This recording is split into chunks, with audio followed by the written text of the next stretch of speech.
Lift up your voice and give him thanks. Give him thanks right now. Jagaratako, Brande Karate Kapo, Sakata Lege, Geriataba, Prodia, Skata, Makorotia, Kareatalede, Yeko Bratasa Suabraba, Retuske Kekea, Guagagarato Katu Katua, Kurantele Kuparata Katua, Retusi Zako, Abradeketua, Magatumea. Somebody's giving him praise now. Rataka ekrodo sakere bobia biamba baba akwatua kwantula kotea yeketia sosua me yakataka magarotua masoso ampele ketakutua magarasa reto kale katukatua etelu shale prados. Thank you, mighty God. For a day like this, you have brought us under your tabernacle because your spirit dwell here. It said when they looked at the tabernacle and the cloud was upon the tabernacle and Moses fell upon his face. Father, thank you for your cloud that the tabernacle with us here. Father, we say thank you. Thank you, mighty God. In Jesus' name, we have given him thanks. Amen. I can't hear your amen. Amen. In Isaiah 45 and verse 3, the Bible says, and I will give thee treasures of darkness and hidden riches of secret places, that thou may know that I am the Lord, which calleth thee by thy name. Which calleth thee by each one's name. There is a treasure of darkness, and that treasure is hidden. Hear me. When a man goes to battle and they conquer the enemy, they always take away the treasure of the enemy. That's the treasure of darkness. We are going to lift up our voice, and I pray that in this service, the weapon that will be released to you. Every fight you fight this month, you'll be winning with treasures in the name of Jesus. Every battle you go in with, because the Bible says, for we wrestle not against flesh, but against principality, against rulers of darkness of this world, against spiritual wickedness in high places. These battles is against darkness, and every battle you wage war again, you are returning with the treasures of darkness in the name of Jesus. The treasure of Daniel was in the hand of darkness, and Daniel waged war and he returned with the treasure. Every prayer you pray this week, and you are warring in prayer as a family, you are returning with dark treasures in the name of Jesus. Thank you, Father. In Jesus' name we pray. Give Jesus a big hand right now. And please be seated. The theme of this assembly is perfecting holiness in the fear of the Lord. Perfecting holiness in the fear of the Lord. Perfecting holiness in the fear of the Lord. Perfecting holiness in the fear of the Lord. And our Sunday teaching series, it has been tagged the treasures of redemption. The treasures of redemption. And today it is the part 3 of the series teaching of this month. Part 3 of the series of treasures of redemption we have been looking at from the beginning of this month. The treasures of redemption, part 3. We took our bearings from Hebrews chapter 11 and verse 24 to 27. Please turn with me to Hebrews 24 and verse 27. The Bible says, by faith, Moses, when he was come to years, he refused to be called the sons of Pharaoh's daughter, choosing rather to suffer affliction with the people of God than to enjoy the pleasure of sin for a season. And in verse 26, the Bible says, esteeming the reproach of Christ greater riches than the treasures in Egypt, for he hath respect unto the recompense of reward. Esteeming the reproach of Christ greater riches, esteeming the reproach of Christ greater riches, greater. He saw the reproach of Christ, it was a greater riches than all the treasure count together in Egypt. Putting all the treasure together, Moses saw that the reproach of Christ was of a greater riches. Hear me today. In every contest, there is something greater. In every contest, there is something rated greater. Even in the riches, there are those who are ranked higher in riches than another. And we always see that in the media. Someone is stuck today, the richest man in the world, the richest man in Africa, the richest man in the continent. Something is greater.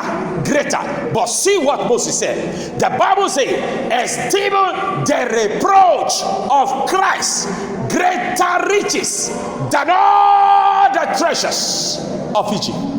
The reproach of Christ is rated as the greatest treasure and the greatest riches put together against all the treasures of Egypt. Reproach means disgrace.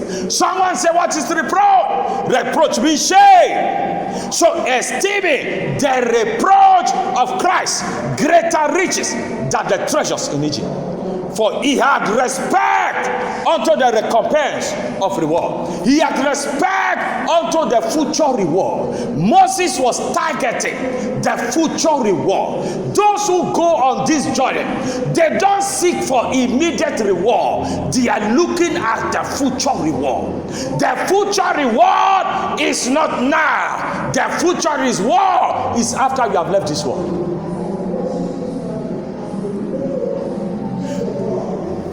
The future reward is after we have left here. Part of the vision given to John the Apostle of Christ on the island of Patmos was for the end of age. And God showed John the Beloved what will happen in heaven. He said, I was in the spirit on the last day and the heavens opened. And God showed John the Beloved what will happen when mankind has already come to an end. And we saw in one of the visions the people who escaped the mark of the beast, the Antichrist that is about coming. Preparation had been made. We are about getting close. And John the Beloved saw some saints of God who escaped the martyrs of the Antichrist against their faith. And they appeared at the sea of glass. John the Beloved said, I saw them. They stood at the sea of glass and they were singing a song, and the song was on the honor of two personalities. He said the song was in honor of Moses and the song was in honor of the Lamb of God. Because someone chose the reproach as a greater riches, and God said, I'm going to honor you in my kingdom. And through God honored him. Revelation chapter 15 and verse 2 to 4. Revelation chapter 15 and verse 2 to 4. And he said, and I saw as it were a sea of glass mingled with fire, and them that had gotten the victory over the beast, and over his image, and over his mark, and over the number of his name, stand on the sea of glass, having the harps of God. And in verse 3, and they sing the song of Moses. They sing the song of Moses, the servant of God, when the song and the song of the Lamb. They sing the song of Moses, the servant of God, and the song of the Lamb, saying, great and marvelous are thy works, Lord God Almighty. Just and true are thy ways, thou King of sin. Verse 4 together. Who shall not fear thee, O Lord, and glorify thy name, for thou alone art holy. For all nations shall come and worship before thee, for thy judgments are made manifest. What honor shall this be unto Moses, when the entire heaven shall be resonating a song in honor to him and Christ?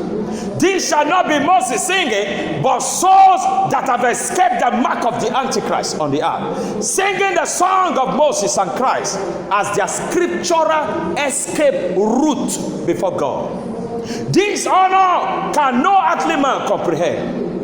This is an honor that awaits those who see the reproach of Christ as greater riches than any treasure in Egypt. This is a reward that awaits those who will see that the reproach of Christ is of a greater riches. Many has lost control in this world. Many young men now are selling their lives into ritualism to get the treasures of Egypt. Many have sold parts of their body. People traveling abroad to go and sell their kidneys for 10 million naira. What is 10 million to your life? People have engaged into rituals now to gain the treasures of Egypt. What Moses rejected with all vehemency. Imagine you get to heaven and they are singing a song in honor to your name. In Philippians chapter 1 verse 29, the Bible says, for unto you it is given in the behalf of Christ, not only to believe in him, but also to suffer for his sake. This is a commandment to every Christian. For unto you, Philippians chapter 1 verse 29, for unto you it is given, it is given, it is given, not it shall be given, it is already given in the behalf of Christ. It is given unto you in the behalf of Christ, not only to believe in him, but also to suffer for his sake. You are given not to believe only in him, you are also called to suffer. You are not only called to believe, you are not only called to believe, you are also called to suffer his reproach, because something great awaits us when we suffer this reproach. Philippians chapter 1 verse 29, for unto you it is given in the behalf of Christ, not only to believe on him, but also to suffer for his sake, not to suffer for your sake. Hear me, church. There are many people today, they are suffering for their sake. For their own sake, they are suffering. And yet, suffering for your sake does not yield anything. It is given on your behalf to suffer for his sake. Saint of God, I'm on that road now. I can't teach you what I'm not practicing. It is given that you suffer for the sake of Christ. What have you been doing in all these years that you have given your life to Christ? I remember many years ago, 1991, when my parents beat me up because I spoke in tongues. My father and mother woke up by middle of the night at 12 in the morning and called me from where I was sleeping. And my father brought a koboko cane. I was shirtless. I only wore short knickers to sleep. And I was flogged until my back was bleeding. The door was locked. We slept outside. My sister and I, we were born again in 1991 for speaking in tongues, not for stealing meat in the pot. For speaking in tongues, not for fighting a child in the neighborhood, not for disobedience, but for speaking in tongues at home. And my back was lacerated with koboko cane. Blood was gushing out. We slept outside at 12, middle of the night. Everywhere was silent. We had to sleep in our own completed building. And suddenly, Jesus sent a man who rescued us. It is given unto you not only to believe in Christ, but to also suffer for him. And we were told, if we catch you speaking in tongue, again you be slain. I will say, we rather die for Christ than to deny him before men. And the next day, we still blasting in tongue. Reko baba, babe, ekoka, ketumalata, ya kolotusia, megredo, platakute kutua, kwanta kuatana kata, yakoroso kutua. The one that you said should not speak in tongue is the one feeding his mother now. It is given unto you not just to believe, but to also suffer. To also suffer. It is given unto you in the behalf of Christ, not only to believe on him, but to also suffer for his sake. Every genuine soul deliverer takes upon him a great body to see that souls are saved. Every genuine soul deliverer takes upon him a great body to see that souls are saved. No matter the cost involved, his heart does not care about it, but his joy is after soul. His joy is after soul. His joy is after soul. Whatever it will cost him, it does not matter. It doesn't matter. The earthly money doesn't cost him anything. Those who see earthly changes on the earth as a great deal to use it to save soul, I don't know what you will do with it when you are dead. He doesn't. A great deliverer doesn't care how much he spends to see that one soul is saved. This is your calling, church. This is where God has asked you to invest your life into. 2 Corinthians chapter 11 verse 23 to 28. Paul gave a catalog of the suffering in the hands of evil men, what he went through to see that souls were saved in different parts of the world. He gave a catalog of the testimony. The testimony is mind-blowing. Paul gave a catalog of what he went through to see that souls are saved. Turn with me to 2 Corinthians chapter 11 and verse 23 to 28.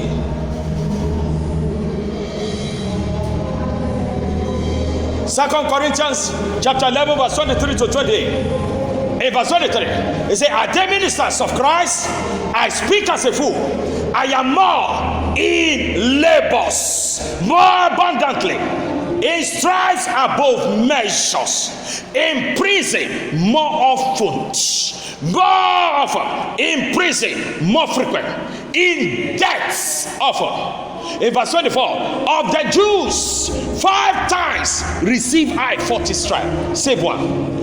Thrice was I beaten with rod, once was I stoned, thrice I suffered shipwreck, a night and a day. I have been in the deep, in journeyings often, in perils of water, in perils of robber, in perils of my own countrymen. Verse 26, in Paris by the hidden, in Paris in the city, in Paris in the wilderness, in Paris in the sea, in Paris among false brethren, in weariness and painfulness, in watches, often in hunger and thirst, in fasting, often in cold, in nakedness. Look at verse 28. Beside those things that are without, that which cometh upon me daily, the care of all the churches. This was not a suffering to his own self. He was not suffering to build empire for himself, as some of you have been doing now. Many of your sufferings to yourself. There is no suffering that you have that is attached to God. Many of the suffering that mankind is going through is to themselves. They have none for God. But hear the testimony of this apostle. And he ended it. He said, the care of the churches. It was a care of churches. In every marking scheme, in every mark scoring system, we have what you call the marking scheme. The marking scheme. So the marking scheme is a reference to every script that we mark. In every mark scoring system, there is what we refer to as the marking scheme. Heaven has a marking scheme. Now, if your script is going to put together with that of Paul, what will be your score? What will be your score? What will you mention? Jesus is the template of the church marking scheme. But look at the apostle. Take his own script, match it with your own. What will be your score today? What will be your score? What will be your score? Check your life. Every of your suffering is to yourself. Is to yourself. Is to yourself. Nothing is showing that your suffering is for God. Nothing. Look at what he said. Number one, he atomized. He said, in labor for souls more abundantly. In labor for souls more abundantly. Number two, in stripes above measure. Do you know the meaning of stripe? K, that my father used to beat me. They were beating an adult. Paul was not a child.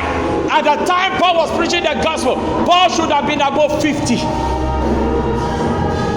How do you beat a 40 to 50 years old? He wasn't a child. He wasn't pursuing a business of his own.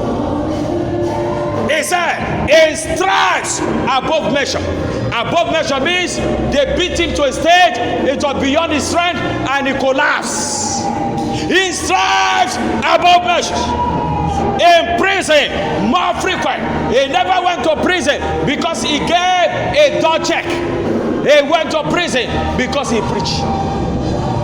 In debt often. 5 times received 39 stripes. 39 minus 1. I mean 40 minus 1. 39 times. And he said this happened 5 times in his life. For preaching, he was flogged. 3 times was that stone, was that beaten with rod. Iron rod. Only God knows the size. And I know the enemy will not use a small size. They will use a big size. Iron rod was used to beat this man.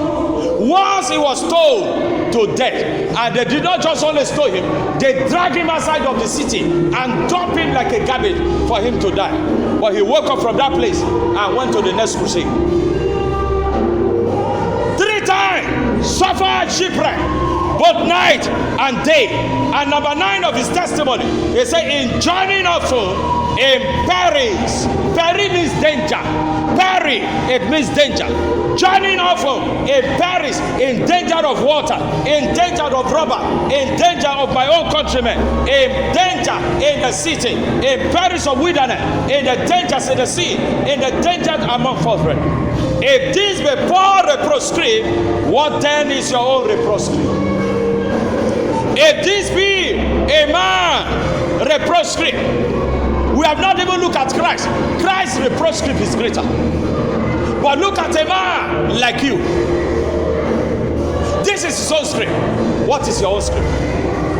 If this be Paul reproach script, what then is your reproach script?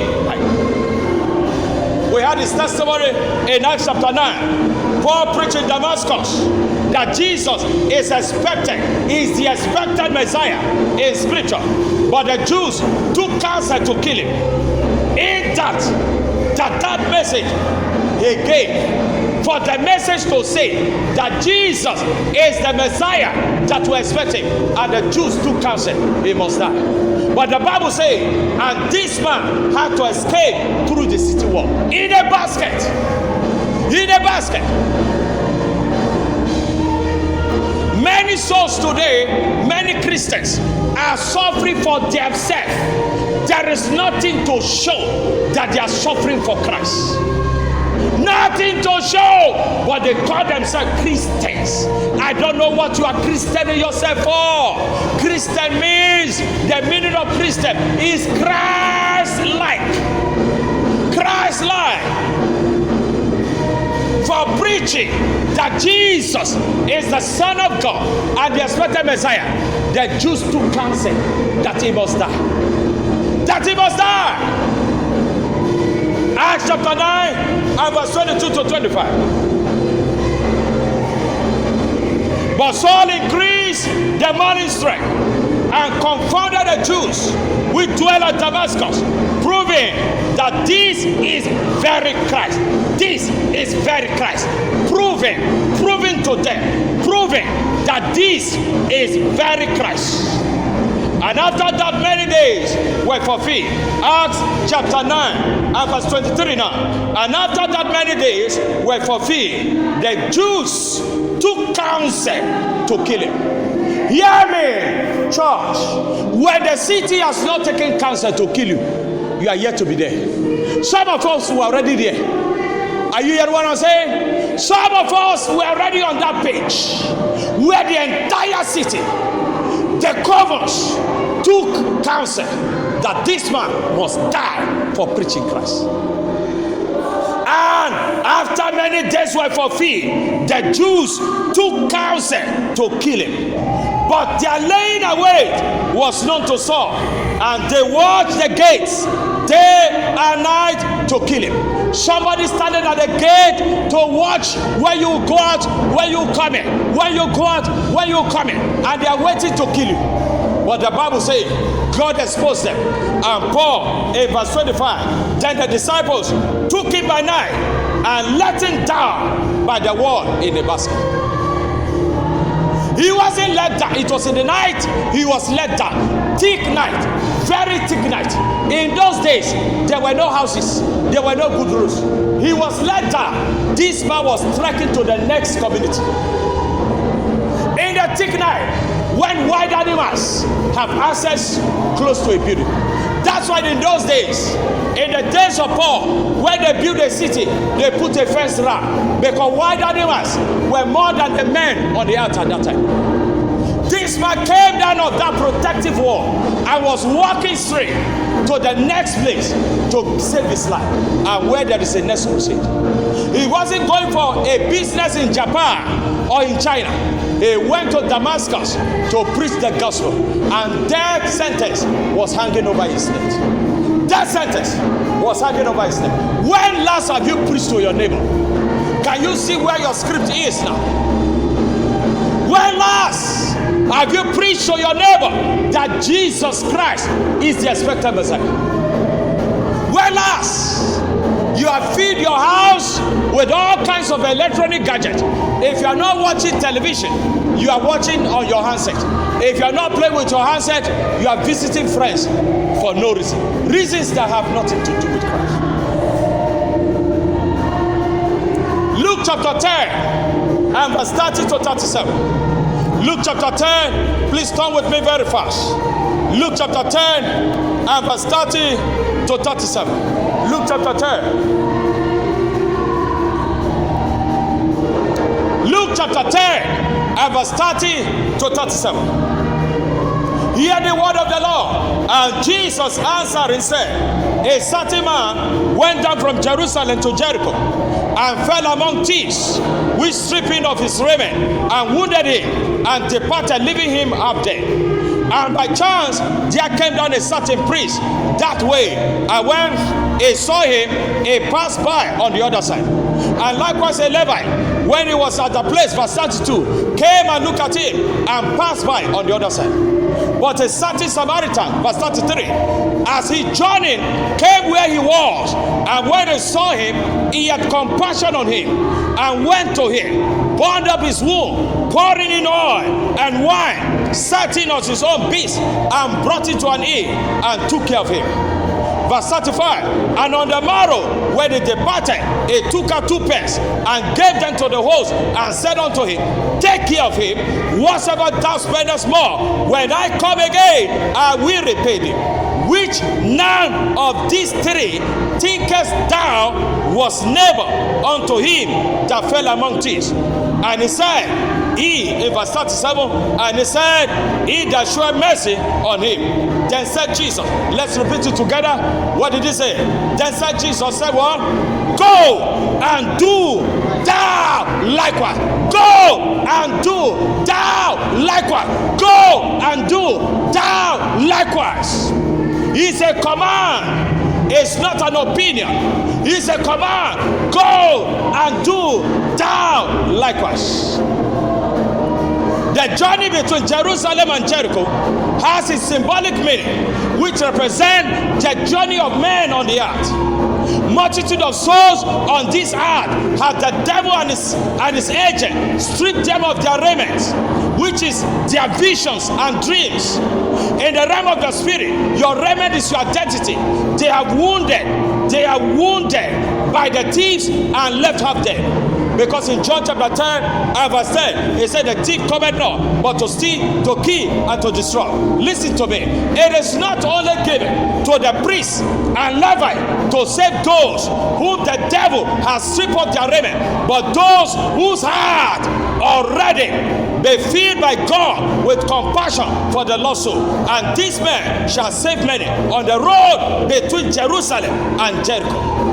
God shall in this end time equip the compassionate souls of men with oil and wine to save multitude who are left out there between Jerusalem and Jericho. God will be filling our vessels with the oil of compassion to save those on their way from Jerusalem to Jericho, whom the devil has stripped down of their raiment and have left there.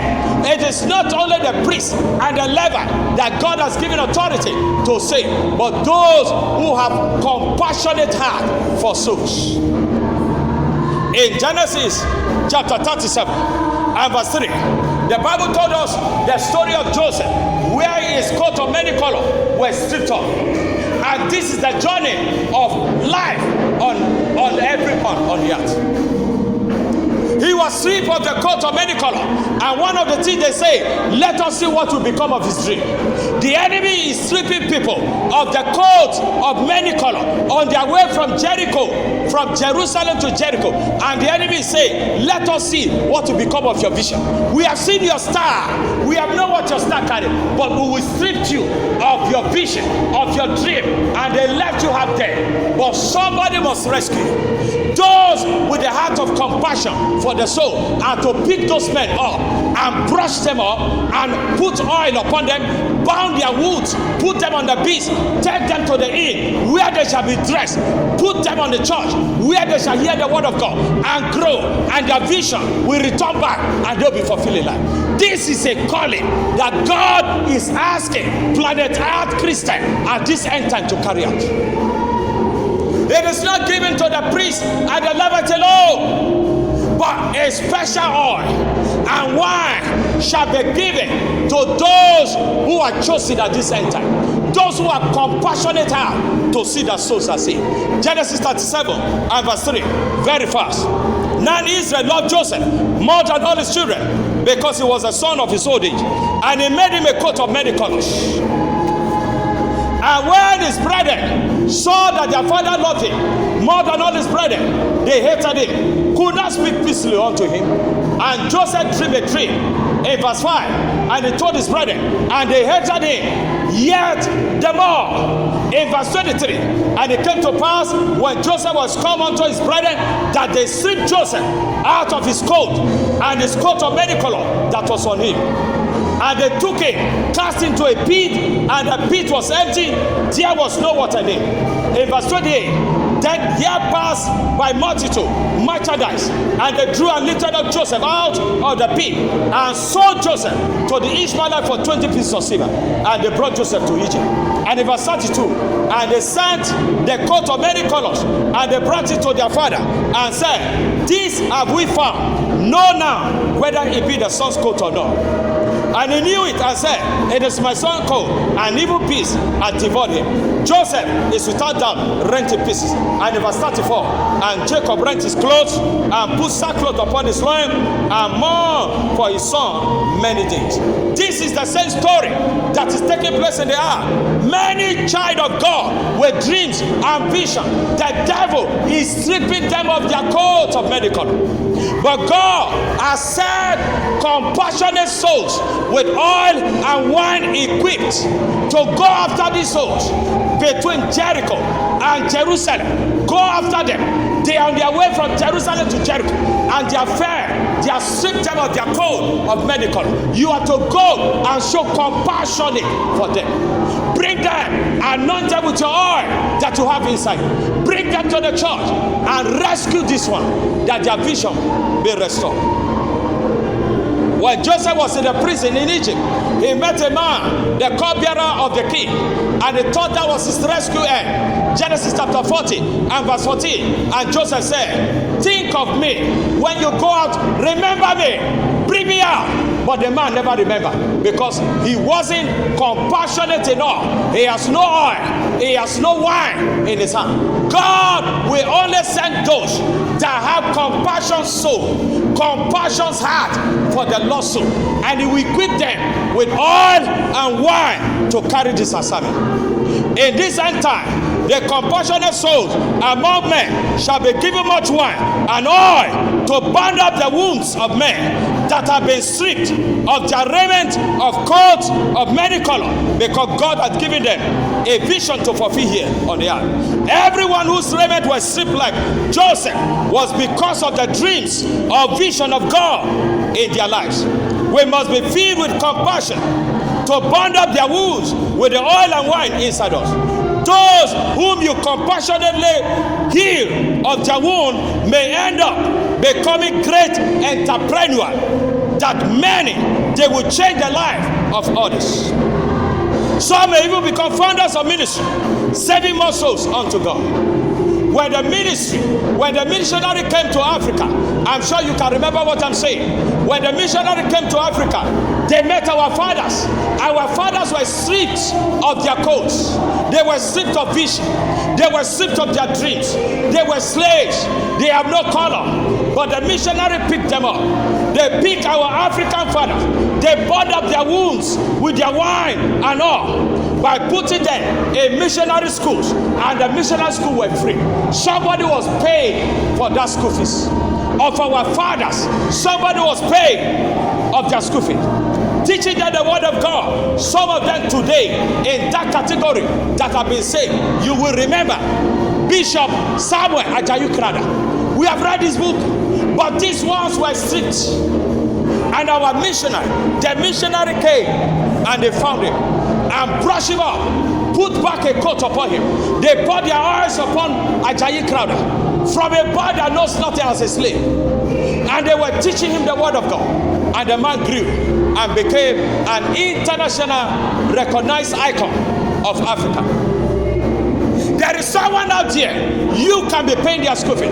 You have if you have the heart of compassion, there are people in your family you can pick up, bound them, heal their wound with the oil in your life, and these people will grow and become founders of ministry, founders of enterprise, founders of business houses, and they will be. I learned something about Abacha. I was told his father was a farmer who had nothing. Somebody was there helping, and he became the ruler of this nation. Those destiny you are seeing walking about, and Satan has stripped them of their code. Everyone is just watching. Christian, rise up. You are wasting your time. Go after those souls. And that's what Jesus said. When he looked at his house, he said a wealthy man made a feast, and he called his servant. He said, go and call the people invited. There was space inside. And he came and said, Master, there is still more space. They said, go to the street. Bring the lame, the blind, and the halt. The lame, the blind, and the halt, they are the one that Satan has stripped them of their coat of medical. Have the heart of compassion, and then God can use you to save. When you leave this world, God will be able to say, my son, you have worked for me. Jesus said, go and do the same. This is a command that we must search out those whom the devil has stripped them of their raiment, and we must compassionately help them back on their feet, and God shall use them to accomplish great work on the earth. This missionary that rescued Bishop Samuel Ajayi Crowther will indeed be glad to see a slave whom they bound up with their oil and wine become a prominent man in the coast of nation. They'll be proud.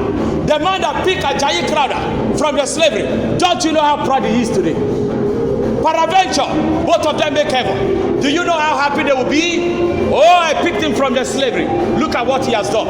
A slave became a bishop and had thousands and thousands and thousands, if possible, millions of followers up to today, because someone brought him up, bound him, and cleansed his wound with his oil. Shout hallelujah. I said, shout hallelujah. The question we must ask ourselves, how many souls in our lifetime did we bear their reproach? How many did we bear their reproach? Right now as you are seated, how many souls in your life can you count that you are bearing their reproach? You are bounding them with your oil to see that they are saved. How many? Where then shall our own spirit be found when measured with the marking scheme of the apostle? In 2 Timothy chapter 4, Paul wrote an epistle to his son Timothy about himself and the reproach of Christ he had carried all on. He wrote to his son Timothy. He said, I fought a good fight. 2 Timothy chapter 4 verse 7. He said, I fought a good fight. I have finished my course. And here I have kept the faith. I have kept the faith. I have kept the faith. I have kept the faith. I have fought a good fight. I have finished my course. I have kept the faith. 2 Timothy chapter 4 and verse 7. Church, please come with me there. I have fought a good fight. How? Listen to me. How was he fighting? He fought with 39 stripes that he received from the Jews. Yet he went to preach. He went to preach. It was a fight to save soul. 3 times he suffered shipwreck. Night and day was on a mission to rescue souls in Rome.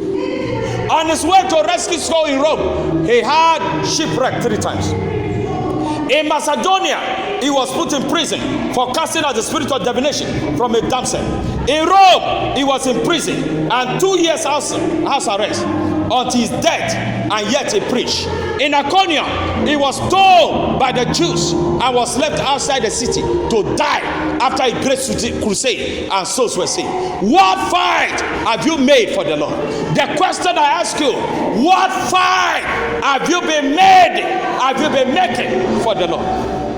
In all this fight, Paul found a place and he nurtured. He rose up a man called Timothy. He found Timothy. Timothy was nothing, but Paul brought him up, bound his wound, put his oil upon him, and made him to be able to see his destiny. If your scripture be measured with the marking scheme of the apostle, what shall be your mark? Today believers are blissfully sleeping, and you are expecting a crown when they get to heaven. 2 Timothy chapter 4 and verse 7 to 8. I have fought a good fight. I have finished my course. This is the question I have for you this morning. What is the course that is before you? When you are in universities, there are courses you must take. Compulsory courses that you must take. In university, we have a borrowed course, and then we have a normal course. So, the course you must do to arrive as an engineer, you know them. The course you must do to arrive as a business entrepreneur, you know them. The course you must do to arrive as a banker, you know them. This man said, this is the course every believer must carry, the reproach of Christ. It's a course. Living that course is living the major part of your life on the earth. I remember days in the school, you can be good in borrowed courses. Are you getting it? Most of the borrowed courses in universities are 2 credit load. 2. I'm sure it's 2. Some are 1. But minimum 2. You can score 100. And your major course, you have left it. 40. You left it. The major course of a believer is to take the reproach. But look out, every one of us have left the major course. We have gone for the borrowed course. We must prosper. We must have business expansion. They are all good, but they are borrowed courses. The major course that will lead you to the Father, that will make God to say, oh, welcome, thou faithful servant, enter joy rest, is the reproach of Christ. We have all left it. Wake up! He said, I fought a good fight. I have finished my course. A man that finished his course, he was ready for graduation. And Paul said, now to go is gain to me. It's gain because I finished my course. Don't you know when you finish your course, do you know what used to happen to you? You began to dash people your testimony. You begin to give people your handout because you are not coming back. Your life will begin with another course, master, not BSc, not B Art or whatever, or BNG. You have finished your course, and Paul said, I have finished my course.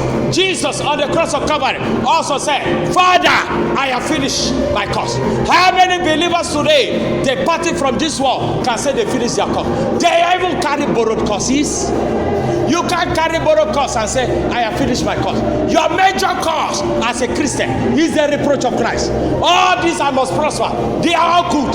They are just addendum. We call them borrowed courses. Addendum to your course. Your major course is to see that souls are saved. How many souls have you saved in your life? You are now 40 years in the ministry. How many souls? Quickly as we close. How to partner with God in His kingdom. Very fast. How to partner. How to partner with God in His kingdom. Number one, be consumed with the zeal of God's house. Be consumed. Let the zeal of the Father's house consume you. That is how to partner with God in this kingdom. Number one, be consumed with the zeal of God's house. Nehemiah the cupbearer, in Nehemiah chapter 1 and verse 3 to 4, Nehemiah the cupbearer of the king Artaxerxes, far away in the land of captivity, heard about the reproaches of the remnant of Jews and the broken walls of Jerusalem. The Bible told us, this man wept many days and fasted and prayed. He had the reproach of the Jews and the broken wall of Jerusalem. He wept for many days and fasted and prayed. He wept. He wept. It was not that he had that his father's business has collapsed. Not that he had, but he had that the walls of Jerusalem had gone down. He had the reproaches of the fellow Jews. This man wept for many days and fasted and prayed. Many of us don't care the state of the church. Either the church is going forward or backward. They don't care as long as things are moving for them. Oh, pastor, prophesy for me. My business must go forward. Oh, pastor, prophesy. My daughter is getting married. That is why they came. To use the oil of Jesus to front their event. The walls of Jerusalem doesn't bother them. But Jeremiah, this Nehemiah, was consumed with the zeal of the Lord. He heard about the broken walls of Jerusalem. He wept for many days and fasted and prayed. Nehemiah chapter 1 and verse 3 to 4. And they said unto me, the remnant that are left of the captivity there in the province are in great affliction and reproach. The wall of Jerusalem also is broken down, and the gates thereof are burned with fire. And it came to pass in verse 4, when I heard this wall, that I sat down and wept and mourned certain days and fasted and prayed before the God of heaven. I fasted, I prayed before the God of heaven. He wasn't a pastor. His father wasn't a pastor. But the zeal of the Father's house has eaten him up. The Bible told us in Nehemiah chapter 2 and verse 2, the king made him a governor to go and build the house of God. To some person, the state of God's house and the conditions of the brethren is not a concern to them, as long as things are well with them and themselves and their family. Reproaches of the remnant and the broken walls of Jerusalem made Nehemiah to fast and pray, and God made him a governor. And in 52 weeks, the broken walls of Jerusalem was repaired, and the reproaches of the remnants was addressed. For those who had debts were helped out of their debts. Nehemiah chapter 5 and verse 3 to 8. Those who were indebted, Nehemiah was able to help them out. They were helped. They were helped out of debt. Many of us here, we know some brothers who are borrowed from the church and they are no more coming. And yet you are looking at them. Rather than to help them out of their debt, you are busy mocking them. Carrying their news to other people. They say, look at that deacon. He borrowed 500,000 from my wife. He claimed to be a deacon, and for 4 months he has been avoiding us. Don't you know this has happened in the days of Nehemiah? But Nehemiah rose up and helped the Jews out of their debt. Nehemiah chapter 5 and verse 3 to 8. Look at verse 3. Nehemiah chapter 5 and verse 3. It says, some also their word that said, we have mortgaged our lands, vineyard and houses, that we might buy corn because of the time. There were also that said, we have borrowed money for the king's treble, and that upon our lands and vineyard. And I was very angry when I heard their cry and this one. Then I consulted myself with myself, and I rebuked the nobles and the ruler, and said unto them, ye exact ushering every one of his brother. I set a great assembly against them. And verse 8, and I said unto them, we after our ability have redeemed our brethren, the Jews which were sold unto the heathen, and we even still sell our brethren, or shall they be sold unto us? They heard their peace, and they fought not. Nehemiah was there. He saved them out of debtors. There are brothers in this church, because of financial burdens, they have left the church. Have you gone to look for them? You are busy going about telling people how you gave them a loan of 200,000 and you never saw them again. That is not the way to partner with God. How to partner with God? Number one, be consumed with the zeal of God's heart. How to partner with God? Number two, remind yourself you are a citizen of heaven. You are not a citizen of this place. You are a citizen of heaven. You are not a citizen of this place. We need to remind ourselves that we are not citizens of this world, but citizens of heaven. We must do everything we can to arrive back in our estate.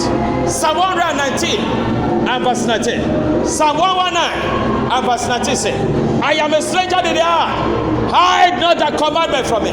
I am a stranger. I am a stranger on the earth. Hide not thy commandment from me. And Jesus said in Matthew chapter 6 and verse 19 to 21, he said, lay not up your treasures upon the earth, where moth and rust doth corrupt, and where thieves break through and steal. But lay up your treasures in heaven, where neither moth or rust doth corrupt, and where thieves do not break through. For where your treasure is, there your heart will be. But lay up for yourself treasures in heaven. We are catalogs of people in Hebrews chapter 11 who found their treasures in heaven. Knowing is their eternal hope. They found it and they are using it. Hebrews chapter 11 and verse 36 to 39. They found their treasure in heaven and they got it right. They knew their treasure is in heaven. Do you know where your treasure is? Hebrews chapter 11 verse 36. And others are tried of cruel mockings and scourging, yea, moreover of bounds and imprisonment. They were stoned, they were sawed asunder, they were tempted, were slain with a sword. They wandered about in sheepskin and goatskin, being destitute, afflicted, tormented, of whom the world was not worthy. They wandered in desert and in mountains, and in dens and caves of the earth. And in verse 39, and these all, having obtained a good report through faith, received not the promise. They received not the promise on the earth, because the promise was kept for them in heaven. They received not the promise here. The promise is kept in heaven. And I know that as you pursue God and His kingdom as your major cause on the earth, your reward will be waiting for you. I can't hear your amen. I say your reward will be waiting for you. In John chapter 9 and verse 4, hear the word of the Lord. I must walk the walk of Him that sent me while it is day. The night cometh when no man can walk. The appointed time to work for God's kingdom is the daytime. The night no one can walk. You are going to pray. Please rise upon your feet right now. Pray this prayer. Lord, give me strength enough to walk the walk of the Lord. Give me strength to walk the walk of the Lord. Why it is day enough for me. Someone is praying. Pray right now.